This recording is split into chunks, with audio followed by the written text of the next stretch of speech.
రైతులకు ఎలాంటి అన్యాయం జరగకుండా చూసేందుకు రాష్ట్ర ప్రభుత్వం రైతు సేవా కేంద్రాల ద్వారా అత్యంత పారదర్శకంగా ధాన్యం కొనుగోలు చేసే ప్రక్రియకు శ్రీకారం చుట్టింది అని స్థానిక ఎమ్మెల్యే శ్రీ మామిడి గోవిందరావు అన్నారు. నియోజకవర్గంలో 5 మండలాల్లో పిఎస్సిఎస్ ఆధ్వర్యంలో రైతు సేవా కేంద్రాలలో ఏర్పాటు చేసిన ధాన్యం కొనుగోలు కేంద్రాన్ని ఆయన ప్రారంభించారు. ఈ సందర్భంగా ఎమ్మెల్యే మాట్లాడుతూ రైతులకు ఎలాంటి ఇబ్బందులు లేకుండా వారి అవసరాలను గుర్తించి రైతులు అభివృద్ధి చెందాలన్నదే కూటమి ప్రభుత్వమని లక్ష్యమని అన్నారు. దళారులు, మధ్యవర్తులు, మిల్లర్ల చేతిలో రైతులు నష్టపోకుండా గ్రామాల్లోని రైతు సేవా కేంద్రాల్లో ఏర్పాటు చేసిన ధాన్యం కొనుగోలు కేంద్రాల్లో రైతులు నేరుగా తమ పండించిన పంటను విక్రయించేందుకు సరైన మార్గం ఆయన తెలిపారు. రైతులు తన పండించిన పంటను కనీసం మద్దతు ధర తక్కువగా అమ్ముకోవాల్సిన అవసరం లేకుండా ప్రభుత్వమే కనీస మద్దతు ధర కల్పించి తీసుకోవడం జరుగుతుందన్నారు.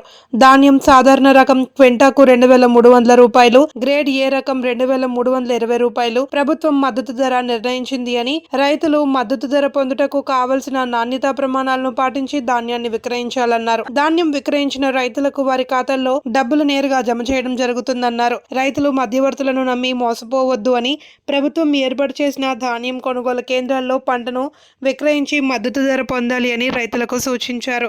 ఈ కార్యక్రమంలో ఆర్డీఓ కృష్ణమూర్తితో పాటు అధికారులు, స్థానిక నాయకులు, రైతులు తదితరులు పాల్గొన్నారు. మరియు ఏఓ గారికి, ఎంఆర్ఓ గారికి, వివిధ హోదాల్లో ఉన్న అధికారులకు, నాతో వచ్చిన నాయకులకు మరియు పోలీసు మిత్రులకు, రిపోర్టర్లకు అందరికీ పేరు పేరున నమస్కారాలు తెలియజేసుకుంటూ, నా ముందున్న గుడ్ ఈవినింగ్ కొరసవాడ ప్రజలకి, నా ముందున్న కొరసవాడ ప్రజలందరికీ శిరస్సు ఉంచి నమస్కారం చేస్తున్నాను. మాలో ఒకడు, మాతో ఒకడు, మావాడు అని అత్యధిక మెజార్టీతో నియోజకవర్గంలో ఏ ఊరు ఇవ్వని మెజార్టీ ఇచ్చిన ఈ కొరసవాడ ప్రజలందరికీ శిరస్సు ఉంచి నమస్కారం పెడుతున్నాను. అయితే ఇందాక మంచుకృష్ణ గారు అన్నారు 2 గంటలే లేటుగా వచ్చేవాళ్ళు, 1 అవర్ లేట్ అయిందని. అయితే క్షమించండి.